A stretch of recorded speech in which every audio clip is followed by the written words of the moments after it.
इस प्रकार घटना का अर्थ स्पष्ट करते हुए भगवान ने कहा, उस प्रचंड भयावह गुंजायमान नाद के साथ जब महान हाथी दान में दिया गया, धरा भय से कांप उठी। उस भयंकर ध्वनि के समय जब वह विलक्षण हाथी दान किया गया, समूचा नगर थर्रा उठा। इतनी तेज विकराल दिशाएं कंपा देने वाली गर्जना थी कि जब सिवी राज्य के पालक राजा ने वह महान हाथी दान किया, पूरे नगर में आतंक सा छा गया। इस अद्भुत घटनाक्रम से भयभीत सिवी निवासियों ने राजा से निवेदन किया। जैसा कहा गया है, तब राजकुमार, ब्राह्मण, वैश्य और उक श्रेष्ठी, बड़े छोटे सब लोग, महावत, पैदल सैनिक, रथी और घुड़सवार, देश के भूमिपति और समस्त सिविजन, जब उन्होंने हाथी को जाते देखा तो वे राजा के पास पुकारते हुए पहुंचे, महाराज, आपका राज्य विनष्ट हो रहा है। आपके पुत्र वेश संतर ने हमारा वह पूजनीय हाथी क्यों दान कर दिया? हमारा रक्षक, युद्ध संकट में विजय दिलाने वाला, लंबे दांतों वाला शुभ्र वर्ण महान हाथी उसे क्यों दे दिया?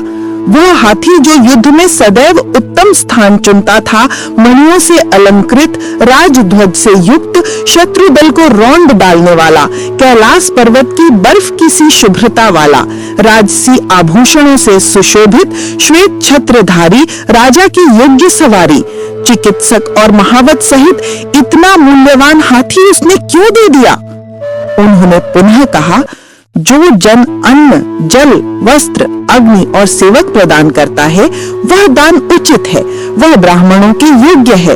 परंतु हे संजय, प्रजा हितकारी राजा, बताइए, आपके पुत्र वेश संतर ने ऐसी भूल क्यों की?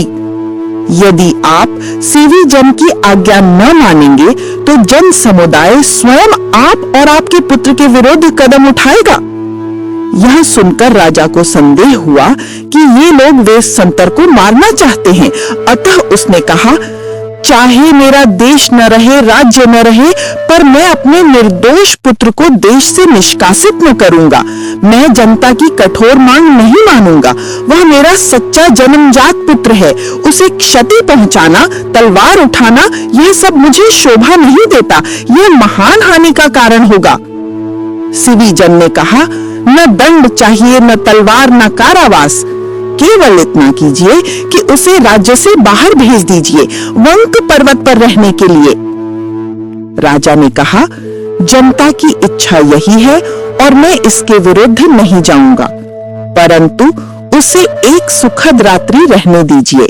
भोर होते ही आप सब एकत्र होकर उसे विदा कर दीजिए। सिवी जन एक रात्रि की मोहलत देने को सहमत हुए। राजा ने उन्हें विदा किया और अपने पुत्र वेश संतर को संदेश भेजने की सोची। उसने एक विश्वस्त दूत को बुलाया और उसने जाकर वेश संतर को पूरा समाचार सुना दिया। ये बात कहा जाता है उस देवता की प्रेरणा से कही गई थी। ये सुनकर बोधिसत्व ने उत्तर दिया, ठीक है, मैं उसी मार्ग से जाऊंगा जिस रास्ते से अपराधी निकाले जाते हैं, लेकिन नागरिक मुझे किसी अपराध के कारण नहीं निकाल रहे। वे मुझे इसलिए निकाल रहे हैं क्योंकि मैंने हाथी का दान किया।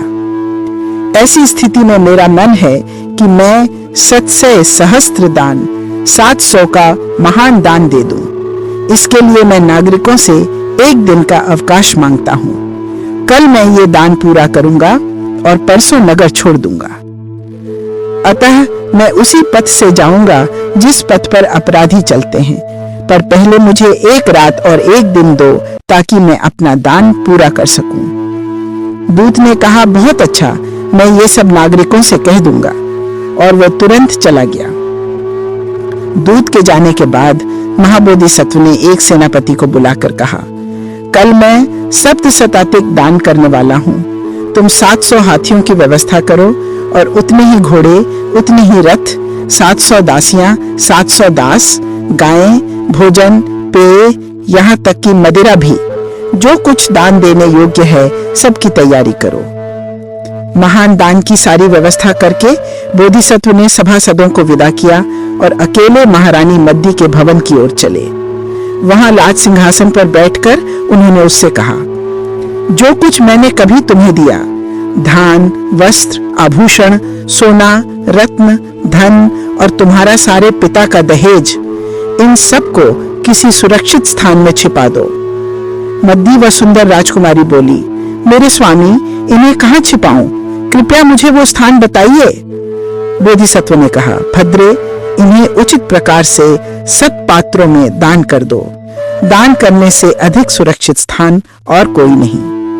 मद्दी ने सहमति व्यक्त की। तब बोधिसत्व ने उसे उपदेश दिया, हे मद्दी, अपने पुत्रों से स्नेह करना, अपने पति के माता पिता की सेवा करना। यदि मेरे जाने के बाद कोई पुरुष तुम्हें पत्नी रूप में ग्रहण करना चाहे तो उसकी सेवा करना, और यदि कोई तुम्हें न चाहे तो स्वयं योग्य पति ढूंढ लेना, पर अकेली मत रहना, दुख मत पालना। मद्दी ने मन में सोचा, स्वामी ऐसी बातें क्यों कह रहे हैं जो उन्हें नहीं कहनी चाहिए। वो बोली, प्रभु, आप ऐसा क्यों कह रहे हैं? बोधिसत्व ने उत्तर दिया, देवी, सिवी देश के लोग हाथी के दान से क्रुद्ध हैं। वे मुझे राज्य से निकाल रहे हैं। कल मैं 700 का दान करूंगा और परसों नगर से निर्वासित हो जाऊंगा।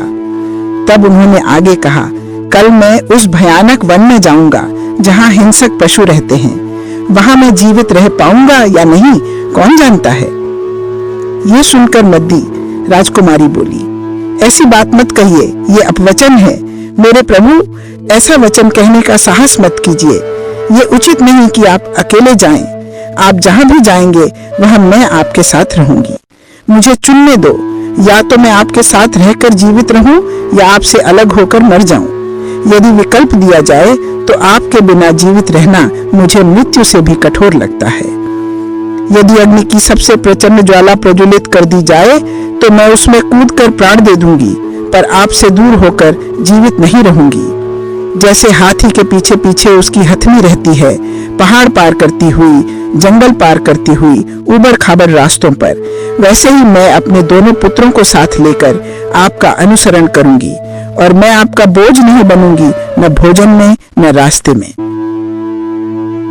कल मैं एक वीरान जंगल में जाऊंगा जहां शिकारी जानवर रहते हैं। मैं वहां जीवित रह पाऊंगा या नहीं, कौन कह सकता है। तब राजकुमारी मड्डी, वो अत्यंत सुंदर राजकुमारी, बोली, ऐसा नहीं, ये तो एक दुष्ट वचन है। इसे कहने की तुम्हें हिम्मत नहीं करनी चाहिए। मेरे राजा, ये उचित नहीं कि तुम अकेले ही जाओ। जो भी यात्रा तुम करोगे मैं भी तुम्हारे साथ रहूंगी। मुझे ये विकल्प दो कि मैं तुम्हारे साथ मर जाऊं या तुमसे दूर जीवित रहूं। यदि मैं तुम्हारे साथ नहीं रह सकती तो मृत्यु ही मेरा विकल्प है। सबसे प्रचंड और भयंकर अग्नि जलाओ, मैं वहां मरने को तैयार हूं, बजाय इसके कि तुमसे दूर जीवित रहूं। जैसे हाथी के पीछे उसकी संगनी हमेशा पाई जाती है, पहाड़ी रास्तों या जंगलों में, उबड़ खाबड़ या समतल जमीन पर, वैसे ही मैं अपने बच्चों के साथ तुम्हारा पालन करूंगी जहां भी तुम जाओ। तुम मुझे बोझिल या पालन पोषण में कठिन न पाओगे।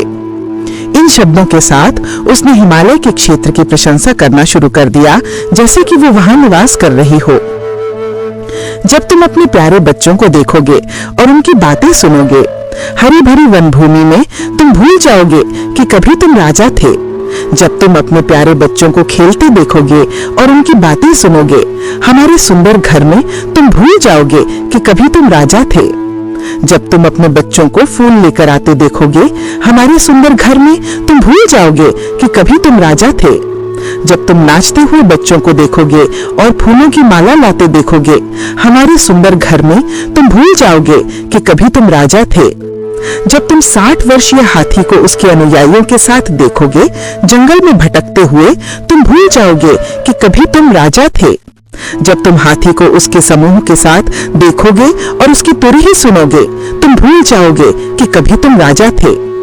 जब तुम जंगल की खुली जगहों, गर्जना करते हुए जानवरों और सभी इच्छित वस्तुओं को देखोगे, तुम भूल जाओगे कि कभी तुम राजा थे। शाम को आते हुए हिरन, उगते हुए रंग बिरंगे फूल, कूदते हुए मेंढक, तुम भूल जाओगे कि कभी तुम राजा थे। जब तुम नदियों का गर्जन सुनोगे, परियों के गीत सुनोगे, विश्वास करो तुम पूरी तरह भूल जाओगे कि कभी तुम राजा थे। जब तुम पर्वतीय गुफाओं में उल्लू की चिल्लाहट सुनोगे, विश्वास करो तुम पूरी तरह भूल जाओगे कि कभी तुम राजा थे। गैंडा और भैंसा जो जंगल में गूंजते हैं, सिंह और बाघ, तुम भूल जाओगे कि कभी तुम राजा थे। जब तुम पर्वत की चोटी पर मोर को नाचते देखोगे, मोरनी के सामने, तुम भूल जाओगे कि कभी तुम राजा थे। जब तुम सर्दियों में वृक्षों के फूलों और उनकी सुगंध देखोगे, तुम भूल जाओगे कि कभी तुम राजा थे। जब तुम सर्दियों में जंगल और कमल के फूल खिलते देखोगे, तुम भूल जाओगे कि कभी तुम राजा थे। इस प्रकार मड्डी ने हिमवत अर्थात हिमालय की स्तुति इन छंदों में की जैसे कि वो वहां निवास कर रही हो। राजकुमारी और उसके पुत्र के बीच जो बातें हो रही थी वो सब महारानी ने सुन लिया और वो महान एवं तेजस्विनी रानी करुण स्वर में रो पड़ी। वो बोली, जहर पी लेना इससे अच्छा है या किसी ऊंची चट्टान से कूद मरना उत्तम है। यहाँ तक कि गले में फांसी का फंदा डालकर मर जाना भी बेहतर है। बताओ, मेरे निष्पाप पुत्र वैश्यंतर को वे क्यों देश निकाला देते हैं? जो इतना अध्ययनशील, लोभ रहित, जो किसी भी आने वाले को दान दे देता था, जिसका सम्मान प्रतिद्वंदी राजा भी करते थे, जिसकी ख्याति दूर दूर तक फैली थी, उस वैश्यंतर को जो निर्दोष है क्यों निर्वासित किया जा रहा है? जो माता पिता का आधार था, जो सभी बड़ों का आदर करता था, उस निर्दोष वैश्यंतर को क्यों वनवास दिया जा रहा है?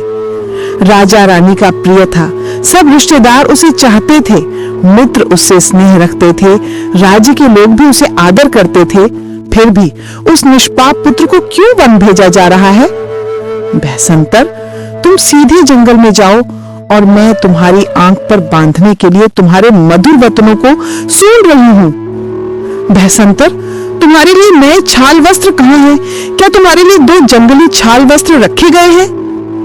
रानी के विलाप के बाद जैसे पके आम भूमि पर गिरकर व्यर्थ नष्ट हो जाते हैं, जैसे धन व्यर्थ फूंक दिया जाए, वैसे ही तुम्हारा राज्य भी नष्ट हो जाएगा यदि तुम निर्दोष को वनवास दोगे। जैसे पंख टूटे हुए हंस के लिए सूखा सरोवर व्यर्थ होता है, वैसे ही जब प्रजा और दरबारी साथ छोड़ देंगे, तुम अकेले दुख में डूबे रहोगे। राजन, सत्य कहती हूँ, अपनी भलाई को हाथ से मत जाने दो। सिर्फ लोगों के रोष के कारण उस निर्दोष को वनवास मत दो। राजा बोला, तुम्हारा पुत्र जनता का ध्वज है और उसे वन भेजते समय भी मैं राजधर्म का पालन कर रहा हूँ। राजधर्म मेरे लिए जीवन से भी अधिक प्रिय है। रानी का विलाप फिर शुरू। कभी वह सैकड़ों सैनिकों, झंडों और शोभा यात्रा के साथ निकलता था, मानो फूलों से भला वन चल रहा हो, और आज वही पुत्र अकेला जा रहा है। कभी गांधार निर्मित पीले रेशम के वस्त्र या सुर्ख बने वस्त्र इस पर सुशोभित रहते थे, और आज वह नंगे पैरों अकेला जा रहा है।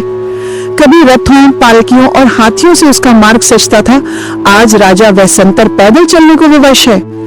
कभी चंदन सुगंध में डूबा रहता था, नर्तकियों और गीतों से जागता था, अब वे खाल के वस्त्र कैसे पहनेगा?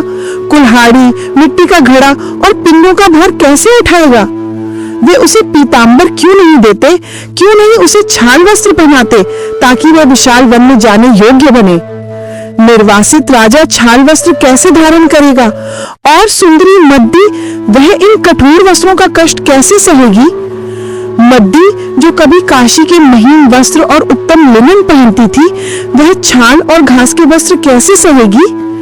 जो कभी पालकी या रथ में चलती थी, आज वह पैदल कैसे चलेगी?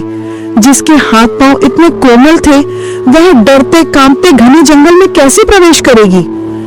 कभी 1000 दासियां उसके साथ चली, उसके चारों ओर फूल बरसाती, और आज वही सुंदरी अकेली वनपथ पर चलेगी। कभी सियार की एक पुकार सुनकर वह भय से कांप उठती थी, अब वह भयभीत और कोमल रानी इस वन प्रदेश में कैसे चलेगी?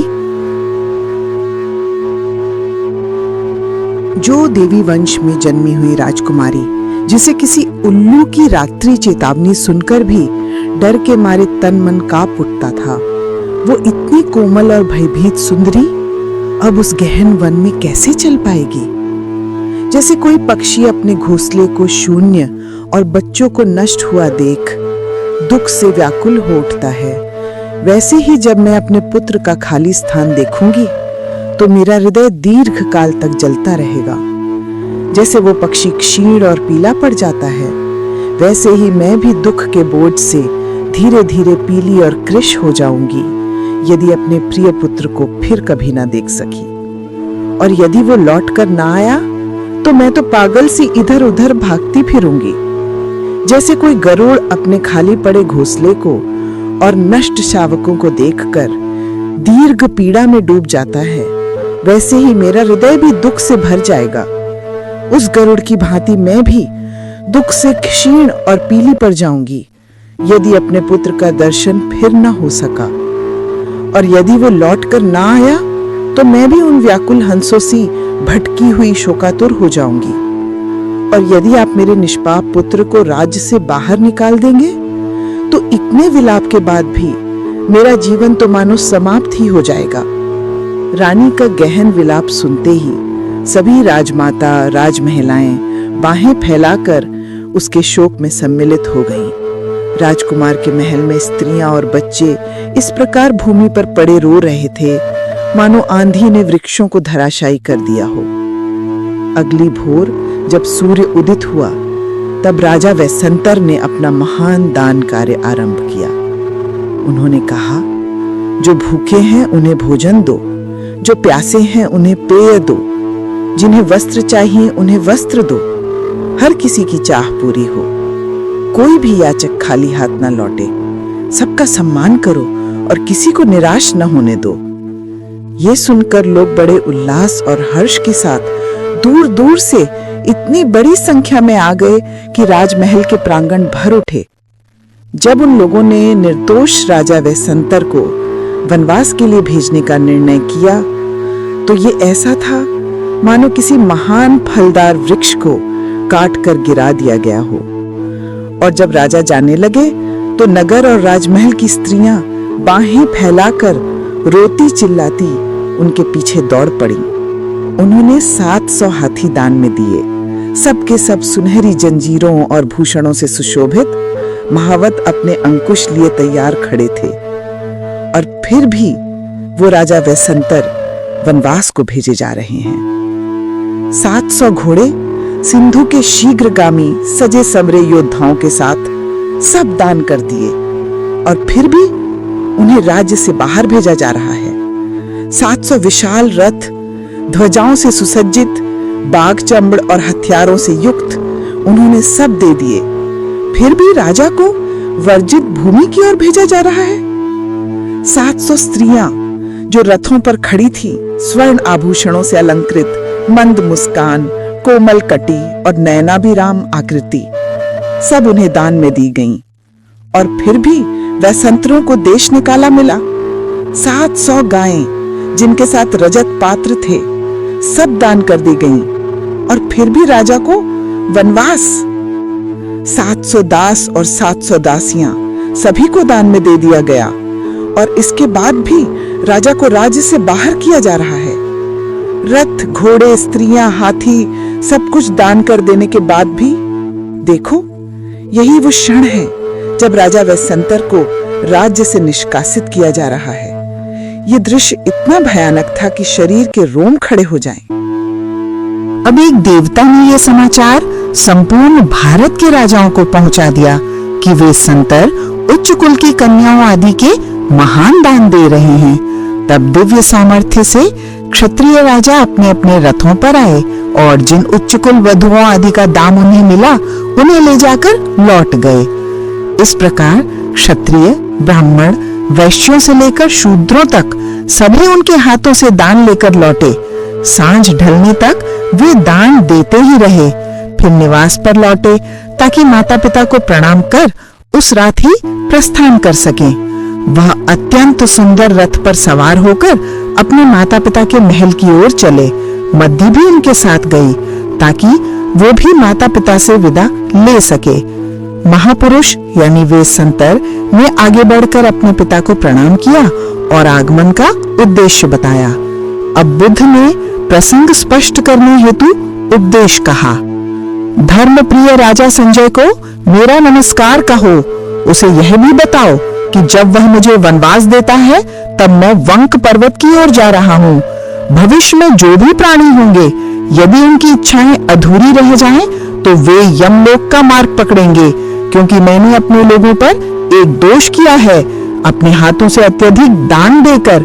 जनता के निर्णय से मैं राज्य से निष्कासित हो रहा हूँ। इस पाप का प्रायश्चित अब मैं उस वन में करूंगा जहाँ हिंसक पशु विचरते हैं।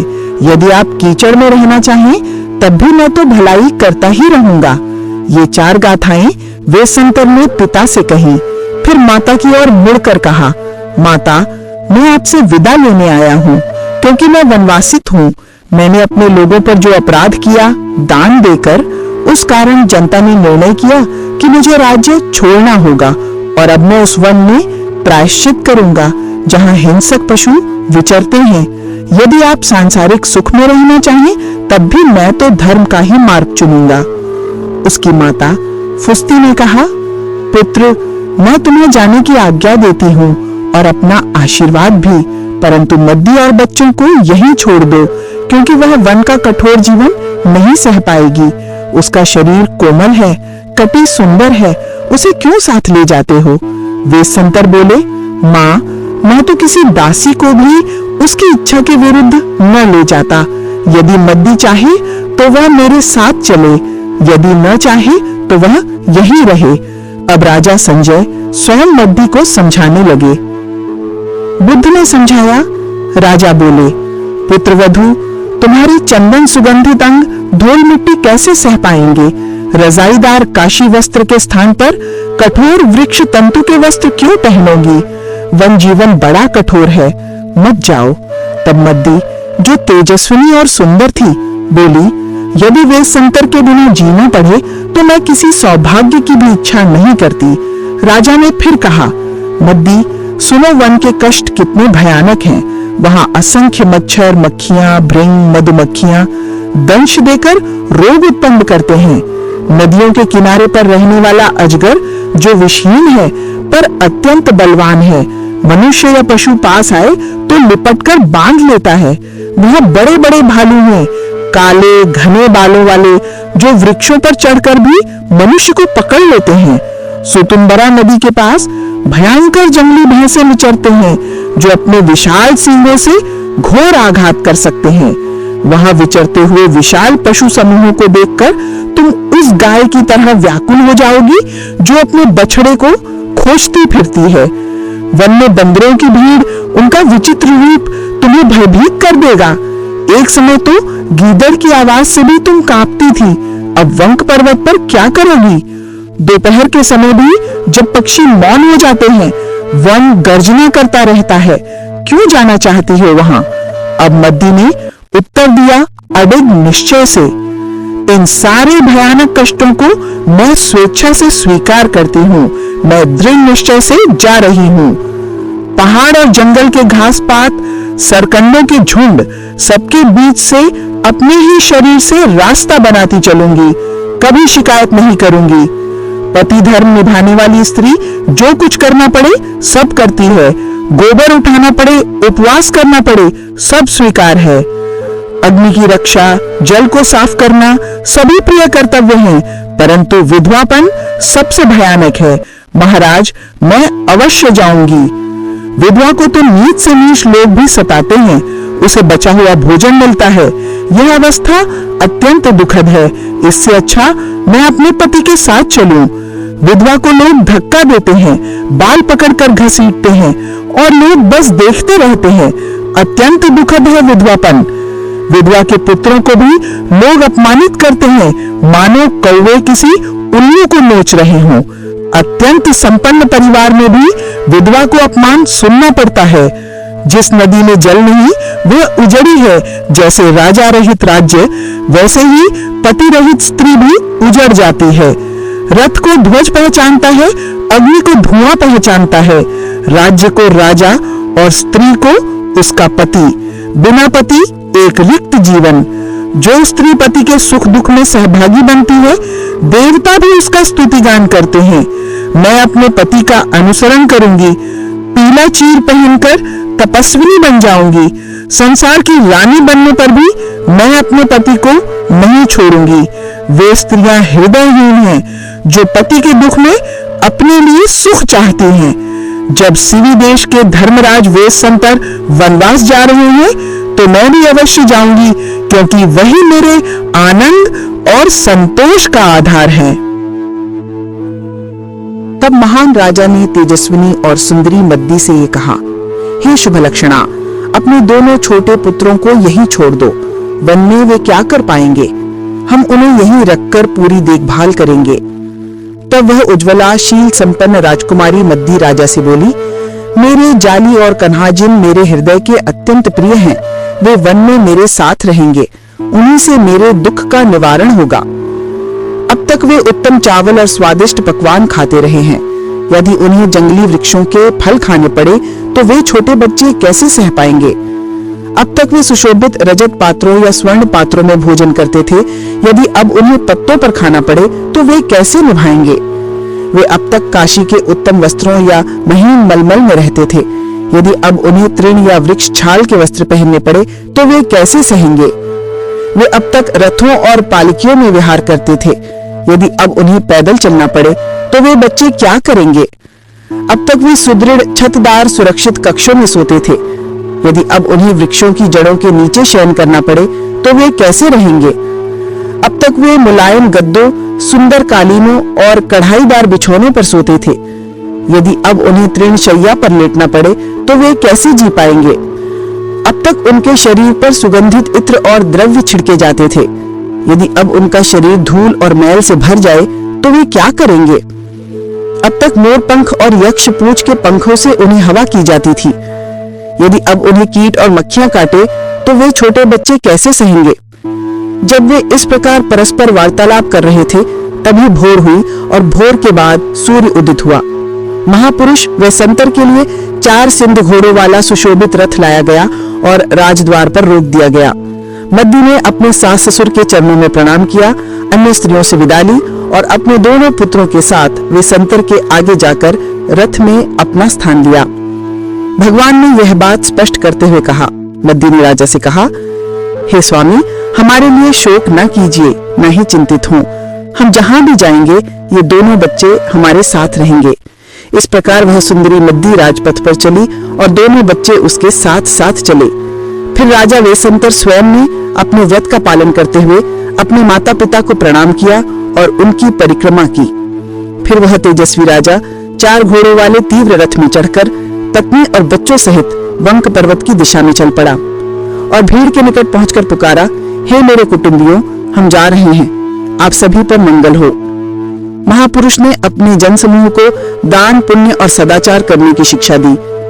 माता ने कहा, यदि मेरा पुत्र देना चाहता है तो देने दो। और उसने 2 रथ भेजे जिनमें आभूषण और सप्तरत्न भरे थे।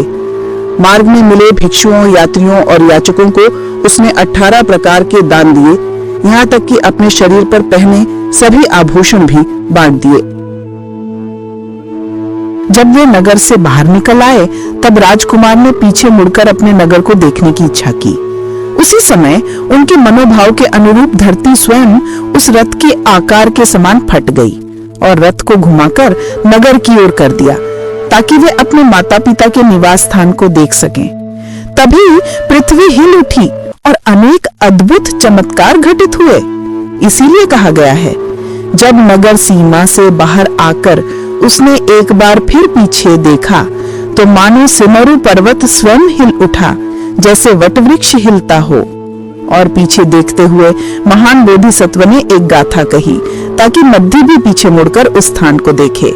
देखो मद्दी, वो प्यारा स्थान जहाँ से हम अभी अभी चले हैं, सीवी राज का वो महल, हमारा पुष्पैनी घर। फिर महान बोधिसत्व ने अपने साथ जन्मे 60,000 युवकों जो उनके सहचर थे और शेष नगरवासियों को हाथ के संकेत से लौट जाने को कहा। जब रथ आगे बढ़ा तो उन्होंने मद्दी से कहा, देवी देखो तो सही, क्या कोई याचक हमारे पीछे आ रहा है? मद्दी ध्यान पूर्वक पीछे देखने लगी। तभी 4 ब्राह्मण जो 700 दान के समय उपस्थित न हो सके थे नगर आए। जब उन्हें पता चला कि उपहार वितरण समाप्त हो चुका है तो पूछा, क्या राजकुमार कुछ लेकर गए हैं? लोगों ने कहा, हाँ, एक रथ। तब उन ब्राह्मणों ने निश्चय किया कि वे रथ के घोड़ों का दान मांगेंगे। मद्दी ने दूर से उन्हें आते हुए देखा और बोली, स्वामी, याचक आ रहे हैं। महान बोधिसत्व ने तुरंत रथ रोक दिया और ब्राह्मण आए और घोड़ों का दान मांगा। राजकुमार ने बिना किसी हिचक के उन्हें घोड़े दे दिए। इस घटना को समझाते हुए भगवान बुद्ध ने कहा, 4 ब्राह्मण दौड़ते आए और घोड़ों का वर मांगा। राजकुमार ने वहीं खड़े खड़े प्रत्येक याचक को एक एक घोड़ा दे डाला। अब जब घोड़े चले गए तो रथ का युवा आकाश में लटक रहा, परंतु जैसे ही ब्राह्मण गए 4 देवता लाल हिरण का रूप लेकर आए और युवे को थाम लिया। महान बोधिसत्व जो देवताओं को पहचानते थे मुस्कुराए और मद्दी से कहा, देखो मद्दी, कितना अद्भुत दृश्य है। ये देवता लाल हिरण के रूप में हमारे रथ को खींच रहे हैं। कुछ दूर जाने पर एक 5वां ब्राह्मण आया और रथ का स्वयं दान मांगा। महान बोधिसत्व ने मध्य और बच्चों को रथ से उतारा और बिना किसी आसक्ति के पूरा रथ भी दान कर दिया। जैसे ही उन्होंने रथ दिया, लाल हिरण रूप देवता भी अदृश्य हो गए। इस दान को समझाते हुए भगवान ने कहा, फिर 5वां एक ब्राह्मण आया और रथ का दान मांगा। राजा वेशसंतर ने रथ भी दे डाला। उनके हृदय में तनिक भी मोह न जागा। तब उन्होंने अपने परिवार को नीचे उतारा और वो रथ भी याचक को सौंप दिया। अब वे सब पैदल ही चलने लगे। महान बोधिसत्व ने मद्दी से कहा, मद्दी, तुम कन्हा जीना को लेकर चलो, वो हल्की और लंबी है, और मैं जाली को साथ लेकर चलूंगा, वो बड़ा और भारी है।